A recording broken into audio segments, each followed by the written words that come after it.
A continuar en lo que ha sido la serie que hemos llevado ya de algunos meses ya. Es un evangelio, pero es uno de los evangelios teológicamente y bíblicamente más enriquecidos. Así es que hemos estado ya por varias semanas sobre el evangelio de Juan. Y en este día nos vamos a estar enfocando específicamente en todo el capítulo de 13 de Juan. Sin embargo, más enfocado en los versículos del 21 al 38. Y esto nos va a llevar al tema del día de hoy, que se llama El amor sobrevive la traición. El amor sobrevive la traición. Todo este capítulo de Juan está abarcando una escena en particular, y en esta escena, en este evento, nos habla 5 puntos distintos, de los cuales me voy a enfocar en los últimos 3. Así es que en el capítulo 13 de Juan se desarrolla un gran evento. Quizás lo has escuchado o no lo has escuchado, pero desde hace algunas semanas se empezó lo que en algunos círculos cristianos se conoce como la Cuaresma. Nosotros también celebramos lo que es la temporada de la Pascua, que es el evento más relevante en el corazón del cristiano. O sea, la muerte y la resurrección de Cristo. El día de hoy se está enfocando particularmente en lo que es la última cena del Señor. La última cena que tiene, desde mi punto de vista personal, un pivote histórico donde hace una transición entre el Antiguo Testamento y de ahí, a partir de ahí, da una transición al Nuevo Testamento. Nosotros conocemos como la última cena por la gran pintura que se pintó en Europa hace algún tiempo, ¿verdad? Por el gran pintor que hasta el día de hoy trae también mucha controversia. Sin embargo, sabemos que lo que ocurrió, visto desde el punto de vista bíblico, no tiene mucho que ver con lo que se pinta en la foto. En esta escena, solamente para recordar, comienzan a tomar lugar los amigos más cercanos de Jesús, los apóstoles. Y Jesús comienza con un gran acto de humildad, lavándole los pies a los discípulos. Pero después viene algo en particular que nos llama la atención: la traición de Judas. Posteriormente a eso viene un nuevo mandamiento. Después se celebra o se instituye ceremonialmente la cena, lo que hasta el día de hoy también nosotros repetimos. Y al final de esta cena, Jesús habla sin medida y sin filtros de sus instrucciones y también la despedida, porque está listo ya de glorificar al Padre, o sea, está listo para ir a la cruz. Entonces, en estos puntos se desarrolla la cena del Señor, y me quiero enfocar en los 3 puntos que dije: la traición de Judas, después un nuevo mandamiento, amarse los unos a los otros, y posteriormente a lo que vendría siendo la negación de Pedro hacia Jesús. Vamos a desglosarlo, este pasaje, en 3 bloques. No voy a leer todo porque la historia es un poco larga, así es que solamente me voy a enfocar en ciertos versículos. Quiero comenzar en el 21, cuando dice: después de haber dicho esto, Jesús se conmovió en espíritu y testificó diciendo: de cierto, os digo que uno de ustedes me ha de entregar. Entonces los discípulos se miraban unos a otros, dudando de quién hablaba. Aquí, en esta escena de la cena del Señor, después de estar dialogando, de estar platicando, contándose los milagros, las anécdotas. Ahora viene esa confirmación de Jesús cuando dice: uno de ustedes me va a traicionar. La primera parte que estoy hablando es la traición de Judas. Para nosotros en nuestros días tenemos en nuestros dichos populares el beso de Judas, ¿verdad? Para siempre señalar a un traidor. Y es que la traición a la confianza es uno de los sentimientos más desgarradores que pueda existir en el corazón del ser humano. Ahora aquí vemos que el apóstol Juan señala enfáticamente que Jesús, él ya sabía lo que iba a acontecer. De hecho, esta afirmación son palabras proféticas que todavía no ocurrían, pero que ya Jesús estaba diciendo: uno de ustedes me va a traicionar. Para nosotros conocemos a Judas como el traidor y no es como una novedad. Está en nuestros dichos populares, aunque no seamos cristianos. Porque en ese entonces Judas era uno de los 12, de los más cercanos. De hecho, a la par de Cristo estaba el discípulo amado recostado en el pecho de Jesús, pero también del otro lado estaba Judas, entre las personas más cercanas a Jesús. En este contexto, Judas pasaba desapercibido de los demás, del resto, porque Judas pareciese como Pedro, como Santiago, como Juan, uno más de los demás, amigo directamente de Jesús. Entonces, ¿hasta qué punto puede llegar la hipocresía y pasar inadvertida de los hombres? Delante del resto de la gente, nosotros parecemos normales. En el mundo natural, nosotros no sabemos distinguir cuando se llega la hora del servicio, la hora de la iglesia, la hora del estudio, la hora que tenemos que presentar una cara pública. Entonces somos normales, podemos dibujar una sonrisa en nuestro rostro. Pero en el mundo espiritual, Dios conoce nuestros corazones y las intenciones de nuestro corazón.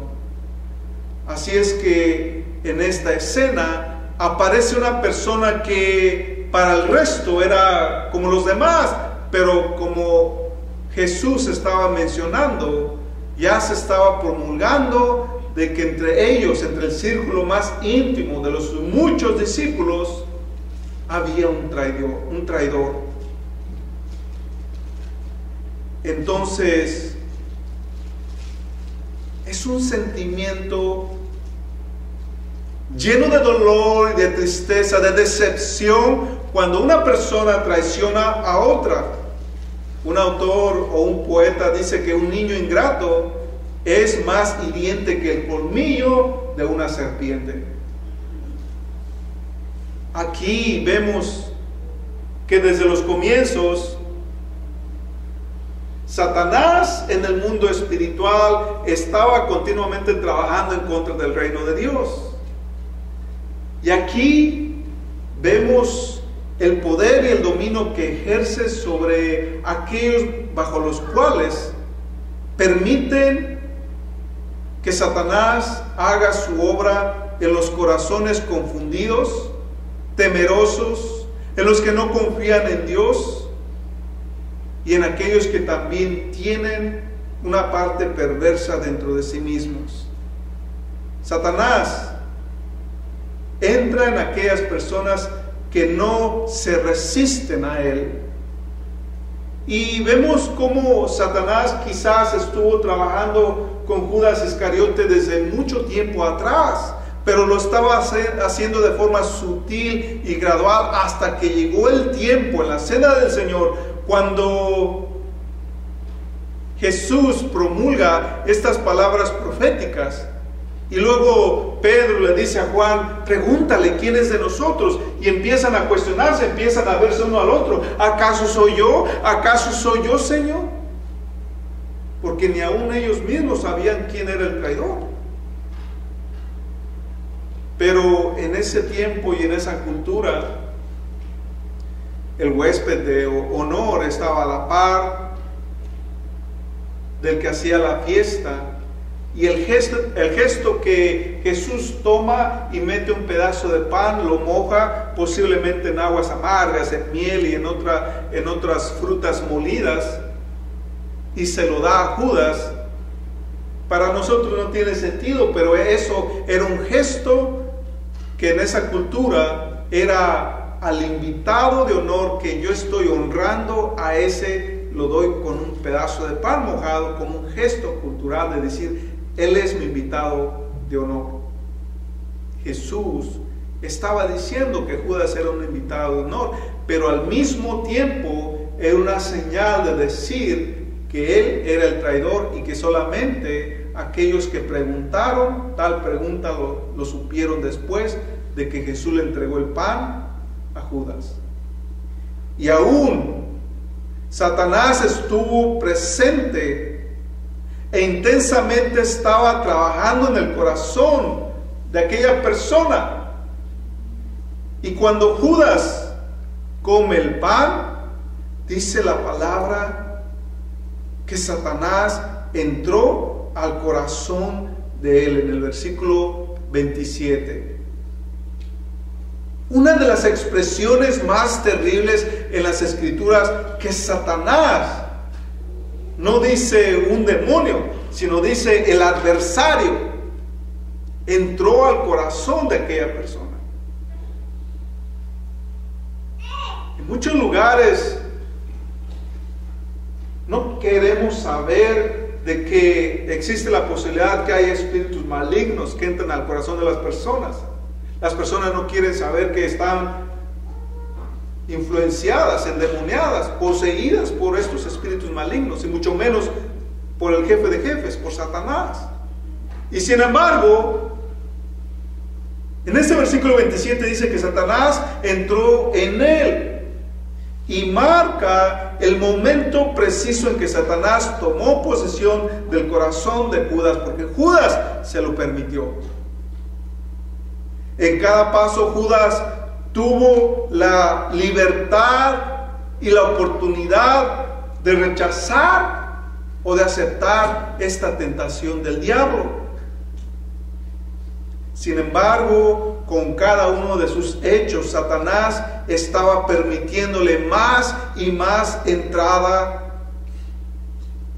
Es como si dos espíritus estuvieran debatiendo en el corazón de Judas Iscariote. Por un lado, por 3 años y medio estuvo caminando, comiendo, compartiendo, observando, testificando de toda la grandeza, la misericordia de Jesús. Y Jesús le estuvo dando la oportunidad. Pero por el otro lado, sutilmente, Satanás persuadía el corazón de Judas a través del dinero. Nadie te ve. Aún en los comentarios, cuando Judas decía, ¿para qué derramarle ese perfume? ¿No vale 1 año de salario? ¿No sería mejor dárselo a los pobres? Pero en el corazón de Judas, a él le importaba más el dinero, porque se robaba del dinero. Él era el tesorero. Y así llegó el momento en que el corazón de Judas Iscariote fue ganado por Satanás, y Jesús no tuvo más cabida en ese corazón.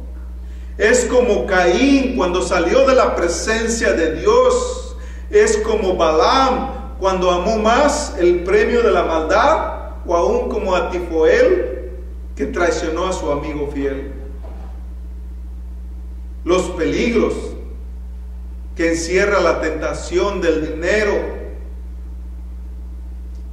el saber que el dinero puede traer complacencia material al corazón del ser humano. Por eso aún el libro de Proverbios dice, no me des pobreza ni me des riquezas, manténme el pan necesario de cada día. Judas, en el momento en que comió el pan, permitió que Satanás obrara en su corazón y en ese momento salió. Irónicamente era de noche. Muchos piensan que Juan señala ese momento como algo espiritual porque Judas Iscariote estaba dejando literalmente la luz y espiritualmente y se estaba adentrando en el mundo de las tinieblas. Así es que es muy importante señalar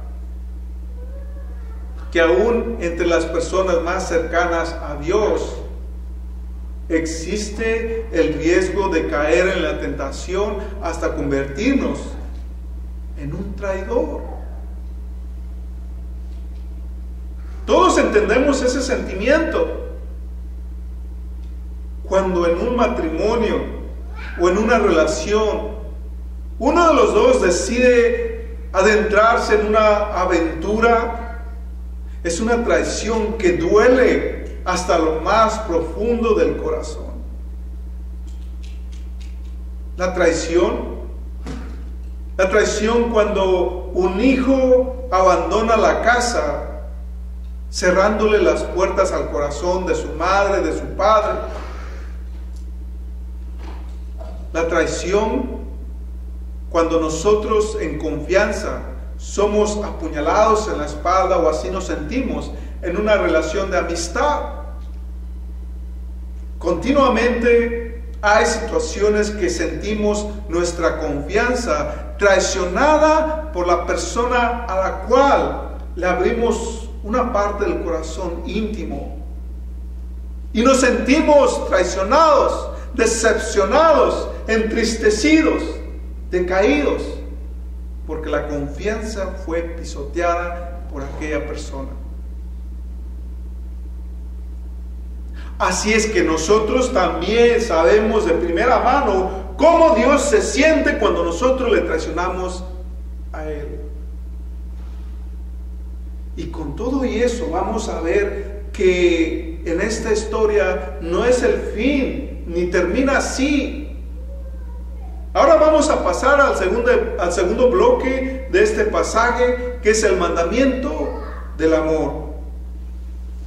Dice en el 33, hijitos, todavía sigo un poco más con ustedes, me buscaréis, pero como dije a los judíos, a donde yo voy, no pueden ir.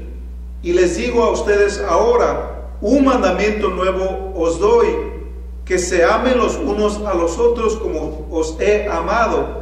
Ámense también ustedes los unos a los otros.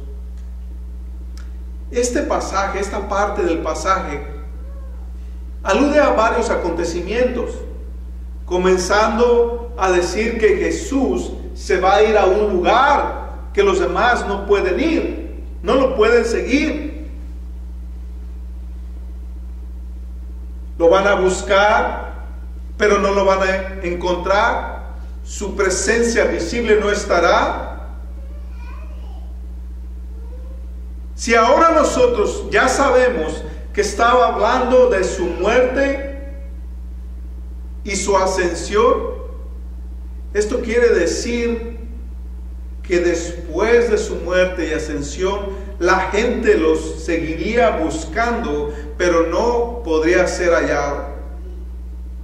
Algo similar a lo que nosotros a veces podemos hipotéticamente hablar, si estuviera Jesús entre nosotros, como en el libro de Romanos. Queremos bajar a Jesús a la tierra, pero observemos esta reflexión. La gente que quiere bajar a Jesús a la tierra es la misma gente que teniéndole en la tierra no lo reconoce, y aquella gente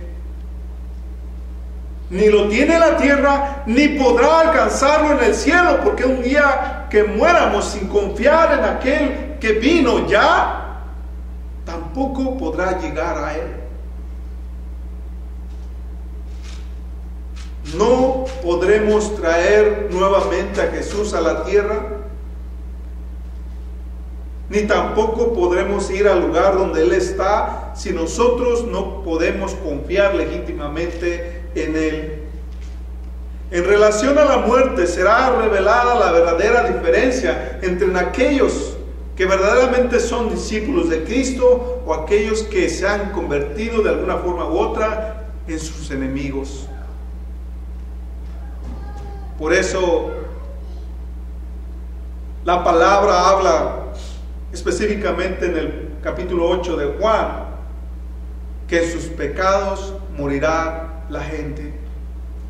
Jesús, sin embargo, en esta parte habla ahora sin interrupción y sin filtros, que la cruz le aguarda al Hijo de Dios para ser glorificado y para glorificar a su Padre.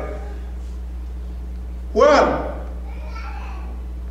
sin embargo, en esta parte del pasaje nos dice ahora que Jesús dejó un nuevo mandamiento,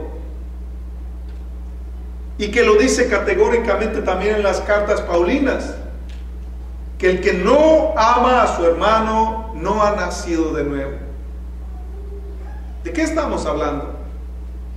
Del amor incondicional, del amor ágape, del amor que es de Dios, dado por Dios. Un concepto, un principio, un mandamiento dado por Dios que no siempre entendemos, porque nuestro idioma, el amor, lo usamos para muchas cosas que en realidad no apela al verdadero significado. El amor de Dios, como lo dice el apóstol Pablo en el capítulo 13 de Corintios, va más allá de nuestro entendimiento. Comienza con una decisión. Y aquí lo dice Jesucristo, que nos amemos los unos a los otros. Ahora viene la pregunta, ¿qué significa la palabra nuevo? Porque Jesús lo dice, un nuevo mandamiento les doy. No era en realidad el mandamiento nuevo de decir que desde los comienzos amarás a Dios sobre todas las cosas y amarás a tu prójimo como a ti mismo. No era algo nuevo superficialmente. Entonces, ¿qué tiene de nuevo? Nuestro Señor hace referencia al grado del amor cristiano, porque ahora un nuevo patrón se está levantando que jamás se había conocido. Porque anteriormente ama a tu prójimo como a ti mismo, pero ahora Dios nos está diciendo, ama a tu prójimo más que a ti mismo. Y sin embargo, para muchos de nosotros continúa siendo algo desconocido hasta el día de hoy, más que a nosotros mismos. ¿Cómo lo vamos a distinguir de una manera más práctica? ¿Recuerdan cuando le hicieron la pregunta a Jesús sobre quién es mi prójimo? Y pasó un sacerdote, y pasó un levita, aquellos que se supone conocían más de la palabra de Dios, e ignoraron a un pobre herido que había sido robado, golpeado al borde de la muerte. Y luego pasa un odioso samaritano, y él le da atención al herido. Nos preguntamos, ¿hemos visitado a las personas que están en la cárcel, en el hospital? ¿Cuántas veces hemos atendido la persona que está en gran necesidad? ¿Cómo sabemos que verdaderamente amamos a los demás? Si aún nosotros mismos, creyendo que somos dueños de la verdad porque somos cristianos, pero sin practicar el amor de Dios, entonces, ¿cómo sabemos qué es el amor de Dios? Ámense los unos a los otros. La parábola del buen samaritano demuestra lo poco que a veces entendemos el amar al prójimo. Por eso, un nuevo mandamiento para nosotros todavía en la parte práctica sigue siendo nuevo.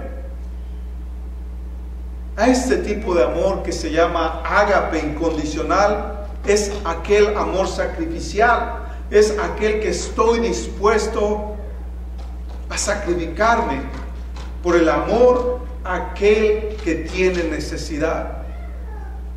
¿De qué manera sabrá la gente que somos discípulos de Cristo? Cuando aprendemos a cubrir las necesidades de aquellos que están alrededor nuestro. Recordamos, por ejemplo, la historia de la monja que estuvo en medio de los leprosos y que, aunque para nosotros pertenecía a una tradición religiosa, pero demostrando su amor al necesitado, demuestra verdaderamente un entendimiento más práctico que muchas de las veces aquellos que creemos tener la razón. Si nosotros entonces no entendemos el amor, venimos a ser como ahora viene siendo la tercera parte de este pasaje, que lo va a explicar a través del corazón del apóstol Pedro. En el 36 en adelante dice: Simón Pedro le dijo: Señor, ¿a dónde vas? Le respondió Jesús: a donde yo voy no me puedes seguir ahora, pero me seguirás más tarde. Le dijo Pedro: Señor, ¿por qué no puedo seguirte ahora? Mi vida pondré por ti. Y Jesús le respondió: ¿tu vida pondrás por mí? De cierto te digo que no cantará el gallo antes que me hayas negado 3 veces. En esta última parte del pasaje, Pedro le hace la pregunta: ¿a dónde vas, Señor? Y Jesús le responde: a donde yo voy tú no puedes ir. Esta parte del pasaje hace referencia que ya Jesús estaba anunciando su muerte a través de la crucifixión, y que Pedro, me identifico con Pedro, y creo que hay muchos de nosotros que nos identificamos con Pedro, estamos alabando al Señor en la adoración y le decimos: Señor, te entrego todo mi corazón, toda mi vida, porque somos románticos. Pero al momento de demostrar la practicalidad de nuestra fe, entonces negamos al Señor. Aquí, cuando hace la pregunta: ¿por qué no puedo ir contigo?, hay 2 respuestas que podemos responder. A, según porque el decreto eterno de Dios todavía no había llegado la muerte del apóstol Pedro. Pero B, Pedro todavía no estaba espiritualmente listo para glorificar a Dios. Algunas de las veces Dios nos da tantas oportunidades para alistarnos, para ser dignos de su presencia. Nos hace pasar por dificultades, por pruebas, porque está haciéndonos que maduremos nuestra fe y confianza en Él. Sin embargo, en esta parte de la historia, esta profecía fue un duro golpe para los discípulos, para el apóstol Pedro, la abnegación de su Señor. ¿Recuerdan cuando el apóstol Pedro le dice a Jesús: Señor, si es necesario, doy mi vida por ti? En esa emoción, en esa euforia, escuchan los demás y todos comienzan a gritar: Señor, también nosotros. Y aquí, 2000 años después, sabemos cómo se desarrolló esa historia. Porque cuando se vino la verdadera prueba, todos ellos corrieron y dejaron a Jesús solo. Entonces, si nosotros sabemos ya la conclusión de esta historia 2000 años después, ¿aprendimos de esta historia? O si llega el momento de la prueba, actuaremos justamente como actuaron los apóstoles. Estos versículos nos muestran la mucha ignorancia que puede haber aún en un verdadero cristiano, en un verdadero creyente, porque aún nosotros mismos no alcanzamos a conocer ciertas áreas de nuestro corazón. Pedro estaba declarando que estaba dispuesto a dar su vida, pero cuando vino la prueba, él mismo, dice la palabra, lo negó 3 veces. Lo mismo para nosotros. ¿Hasta dónde estamos dispuestos a ir por Dios?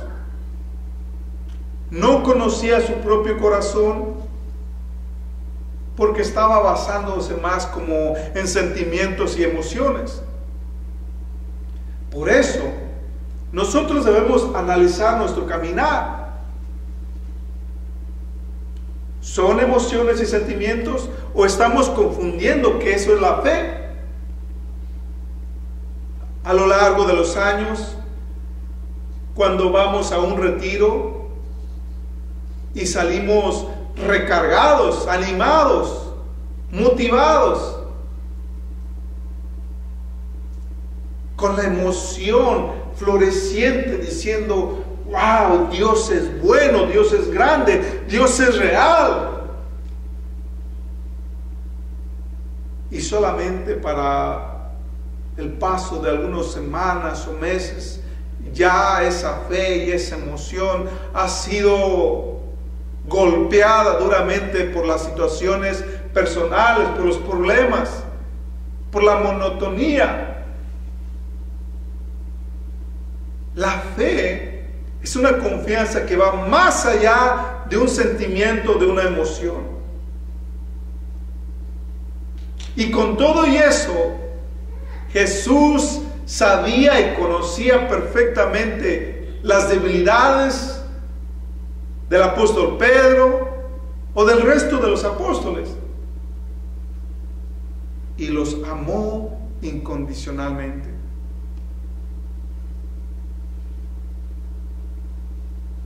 Los amó incondicionalmente. Fue un golpe duro para Jesús porque él sabía de antemano lo que iba a pasar, y con todo y eso decidió amarlos. 3 años y medio, y no les bastó para desarrollar confianza en Él. Por eso, ya cuando vemos a un Cristo resucitado, Él tiene que ceremonialmente y legalmente redimir al apóstol Pedro. Pedro lo negó 3 veces. Ahora viene una escena en la playa para redimirlo 3 veces. Pedro, ¿me amas? Sí, Señor, te quiero. Pedro, ¿me amas? Sí, Señor, te quiero. Pedro, ¿me amas? Tú lo sabes todo, Señor. Tú sabes que yo te quiero. ¿Notaron la respuesta del apóstol Pedro? Él ni siquiera pudo contestarle: sí, Señor, te amo. Él le dijo: Señor, te quiero. Usando, en nuestra lengua no aparece de la misma forma, pero la original lo dice claramente. Pedro, me agapé. Sí, Señor, te fileo. Una diferencia en el verbo. Algo así como nosotros somos en nuestras relaciones interpersonales. Yo te amo cuando tú me correspondas. Yo te amo cuando tú me des. Y en el momento en que no satisfagas esa condición, el amor se rompe. Porque no hemos aprendido a amar. Porque queremos a las personas. Porque ellos también tienen algo que ofrecernos. Pero el amor ágape es un amor incondicional, sacrificial, que no pide, que no juzga, que aguanta, que lo entiende, que es pasible, porque es el amor de Dios. El amor de Dios que Él es testigo desde el momento en que lloramos en la sala de un hospital o en las manos de una partera, que Él desde allá nos conoce, que nos conoce desde que somos concebidos, que Él ve cuando cometemos el primer pecado, que Él sabe cuando nos estamos desviando, que Él nos llama cuando estamos hundidos en el fango sucio del pecado, que Él nos saca de los lugares más inhóspitos del pecado, pero que de la misma forma comienza a ver la transformación del corazón hasta que nosotros comenzamos a acercarnos a la luz. Y Dios es paciente por 20, 30, 50, 80 y toda una vida. Dios es paciente con nosotros, recordando que no somos más que polvo y ceniza, recordando que mientras haya un mañana, hay esperanza y oportunidad, sabiendo que el pecado no le afecta a Él, sino el pecado nos afecta a nosotros mismos. Entre más pecado en nuestra vida, más sufrimiento y dolor. Y no solamente para nosotros, pero también para aquellas personas que nos rodean. ¿Hasta cuándo estaremos dispuestos a seguir viviendo en el fango del pecado? La última parte es esta restauración del apóstol Pedro, que a pesar de haber negado, ¿por qué no lo vemos de esta forma? En nuestros días llamamos a Judas el traidor, pero ¿no acaso también Pedro y los demás traicionaron la confianza de Jesús? ¿No acaso es la misma traición que nosotros experimentamos? A pesar de la traición de Judas y la decepción de los mismos, en este mismo contexto, Jesús continúa amándonos incondicionalmente. Cuando traicionamos por un adulterio, fornicación, por un rompimiento de amistad, con cualquier tipo de contexto, porque todos los que estamos aquí hemos sido traicionados y también hemos traicionado. Cuando hacemos esto, estamos altercando directamente contra Dios, estamos traicionando también la confianza con Dios. No hay tal cosa como me hicieron y yo nunca he hecho. Claro que nos han hecho, pero también hemos altercado en contra de Dios y en contra del prójimo. Y con todo y eso, el amor es más fuerte que la traición. El amor es el amor incondicional, el amor que Dios está esperando que entiendamos, que cambiemos, que restituyamos el daño, que tengamos compasión hacia los demás. Así lo demostró Jesús directamente en el caso del apóstol Pedro. Lo restituyó las 3 veces que lo negó, ahora también lo puso en su estado original. Por eso, cada vez que nosotros nos sientamos traicionados y no confiemos, ¿cómo está nuestra relación con Dios? Porque si Dios nos dice, un nuevo mandamiento les doy, ámense los unos con los otros. Y más adelante el apóstol Juan dice, el que no ama a su hermano no ha conocido el amor de Dios. Es un gran reto. Es un gran reto porque todos podemos amar a aquella persona que nos ama. Todos podemos amar mientras las cosas están bien. Pero cuando ese amor es probado, entonces verdaderamente se identifica qué tipo de amor tenemos. Y si es que verdaderamente hemos entendido el amor de Dios. Un amor incondicional. Un amor que no pide nada a cambio. Un amor que espera.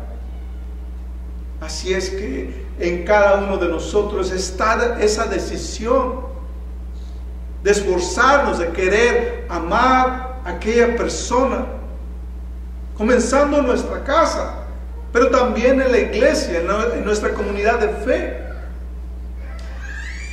Saben que